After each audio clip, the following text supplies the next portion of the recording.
Welcome back, Time Crunch fans. I'm your host, Coach Adam Pulford. We've had some good questions piling up from you, our audience, and I'll start by answering one of these today. Then I'll knock out a bunch more of them in the coming weeks with our signature short format episodes. Let's not waste any time and just get right into it. Here's the original question, again coming from an audience member. I'm one third of the way through the new competitor program and really am enjoying it. Any suggestions on how to incorporate shorter Zwift races into it? Maybe just replace a hard day with a race once or twice a month? Thanks much, Matt. Yeah, so incorporating Zwift races into a training program. This is a question that I get a lot, and I do see some bad habits with just probably too much Zwift racing, or at least I have some advice on how I think we can better weave it all together. So, for some context to everyone listening, Matt is referring to the CTS membership, where he says he's in the new competitor program or a phase of training within that. The CTS membership is a way to get CTS workouts, training programs, and have access to our supportive community without being fully coached one on one. So, it's a more economical option for those wanting to be on a training program with some extra perks, but not full customized coaching. Now, whether you are a coached athlete, a self coached athlete, or you're on the CTS membership or anything else, my answer of how to incorporate a Zwift race or multiple races into a training program is very simple. Yes, swap it for a hard interval day, so long as that hard interval day is closely related to the stresses that you're going to be doing in the race itself. So let's unpack that a little bit more. Yeah, Matt, you're on the right track, but I want to kind of double click on what I said and make sure you kind of know what I'm talking about, and then how to adjust when the training program adjusts as well. So what that means is typically, if you're in some sort of threshold or sweet spot or FTP phase of training, swapping an interval session out for a Zwift race is a decent option because it'll be really similar from a training stress score and the stress or strain that you're putting on the glycolytic energy system, okay, or on the body. And in that way, so if we're talking FTP intervals, or sweet spot or something like that, it's going to be anywhere around 85 to 105% of FTP. That's going to be the intervals that you'll be working with.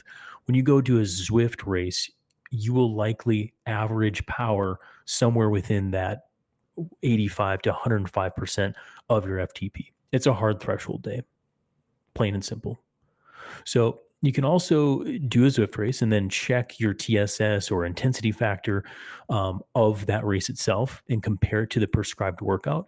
And if they're similar, that's a great way of making sure that you're kind of staying on the program. Let's take a look at an example here. So let's say you're doing a program and your hard days for the week are Tuesday, Thursday, and Saturday. In those days, maybe you have some form of threshold work each day that the total interval time is around 30 to 40 minutes of total work or total time in zone for each workout. So, for example, that would be a 3x10 threshold at 91 to 105% of your FTP. Now, if you're following this program, you probably like doing intervals, you like training, but maybe you want to change it up and do a Zwift race. Simply skip the Saturday intervals and do that Zwift race. I find that there's a lot more time spots available on Saturday. And if you're like many of my athletes, you'll have a little bit more time in that day to warm up, hit the race when you want to, and maybe even sneak in a little extra riding time at zone 2 endurance or something like that afterwards to get a little extra volume on the day. So this is a solid way of incorporating some of that virtual racing into the program. You can also do this weekly if you really want to, and if you're really into Zwift racing and you want to change it up. Okay. But, if you like doing solo training, there's no need for you to incorporate Zwift racing at all. You can simply do your interval work, progress through it, and it's all good. Zwift racing just adds in variety. And for some people, it's really exciting and they enjoy it. Now, I should mention here that Zwift is not the only game in town. TP Virtual, Rouvy, and there's a few others out there existing. In particular, TP Virtual is a new virtual riding and racing platform, and it keeps on evolving. and has some unique and different racing that is pretty different than Zwift. So stuff like scratch races, missing outs, time trials, points races, team points races, road racing crits, and just a ton of other stuff. They're doing some really unique work on TP Virtual, and there's some other cool stuff too, like automatic workout uploading and automatic thresholds carrying over. So I'll link to a little bit more about that in our show notes. But I just want to let everyone know, if they didn't know, TP Virtual is another really cool training racing platform if you're looking for something different other than Zwift. Okay, so I covered what to do and how to do it. How about we talk about how and what not to do? First thing of what not to do is don't do a Zwift race if your program is calling for something overly specific or individualized to your training, like 1 minute max efforts with long recovery periods or VO2 intervals. So something like super hard that, again, like I said, has long rest periods. And certainly don't do the intervals during the race. That's just plain silly and not effective.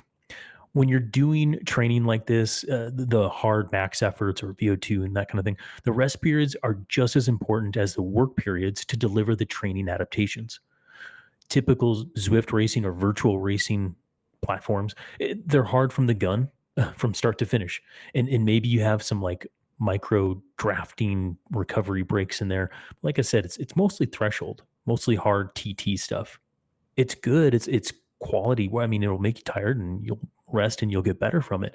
But when you have something that's more specific or say harder or easier, just different, don't do the Zwift race.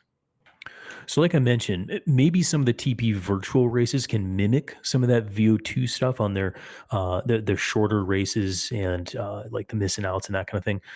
But overall, if you're doing specific work, stick to the specific work. And virtual racing is not that specific work. It's not going to be your best option to replace it. So during threshold blocks, go for the Zwift race.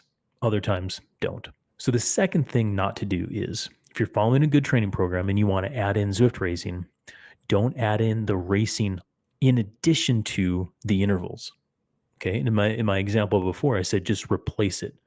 This time, the bad habits I see is they want to do some Zwift racing, so they add it in, but they're going to keep all their interval days. Okay. This puts you in the boat of going hard pretty much every single day for many days in a row, many weeks in a row. And if I or any other coach with a podcast out there has told you anything, it is likely that going hard every single day is not a great strategy in training. That is the quickest road to burnout, staleness, and unproductive work. As a self coached athlete, my best piece of advice is to follow the program. And even if that program is a bit more conservative than you'd like, that's probably better, because when you miss a good night's sleep or you miss a workout or you have a long day at the office, you'll have some padded in bandwidth to help you not burn out. And so reaching for the stars in training every single day is not advised to anyone, even my elite athletes, but especially the time crunched athlete. Finally, my last point here is, remember to bring contrast to your training. Keep your hard days hard and your easy days easy. That's what bringing contrast to training means. This pertains especially to the time crunched athlete, and especially on the higher intensity days. So what is higher intensity?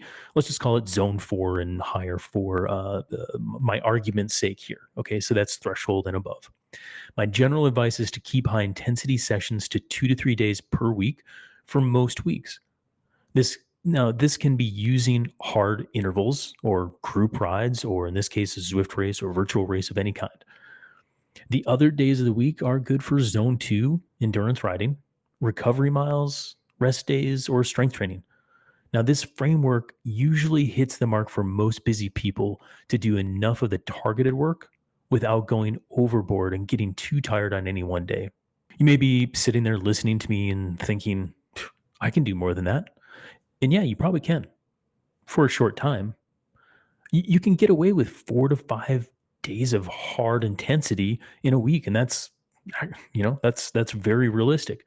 However, If I'm doing that with an athlete, I'll usually pat it on the backside with extra recovery or just more endurance work to slough off some of that strain and stress associated with stringing together a bunch of hard days in a row. So there's a time and place for weeks like this, but in general, you are better off playing the long game, combining high intensity with endurance days, maybe even alternating those, and letting the CTL rack up over months versus one or two big glorious weeks and then you get sick or burn out or get injured or something like that. So keep in mind, long days are hard too. Now, if you're fortunate enough to rip out a long ride on the weekend right now and you're trying to work on building that endurance with longer and longer rides, let's say you're going for 3 and 4 hour rides versus the 90 minutes and 2 hour rides that are typical on the weekend for time crunch athletes, then that long ride becomes a quote hard day too when it comes to playing this whole contrast game. Now, maybe it's all zone two riding, but because you're riding for longer than you're used to, the TSS is racking up. You're out there in the elements longer. There's more strain occurring to your body in those final couple hours compared to the first 2 hours. So keep this in mind when you're tallying up all the hard days versus easy days, and this will help bring balance to your training program as well. So let's take this thing home with a couple summary points. The best way to incorporate any virtual racing into your training program is to do the racing on your hard days, so long as the hard days mirror what the virtual race provides. Most virtual racing is threshold based, so I suggest doing the races on the days or phases of training where threshold is the focus. Anything specific or max effort based training, I suggest sticking to the prescribed workout itself. Keep your hard days hard and your easy days easy, and you'll have success over the long run. That's it. That's our show for today. If you liked it, please share it with a friend. That's the best way to grow the show and to get more advice to more good people. If you have a question for me or our team at CTS, head over to trainright.com/podcast and you can ask any question that's related to all things endurance training, and we'll do our best to answer it on a future episode. Thanks again for listening, and we'll see you back here next week for more actionable training advice.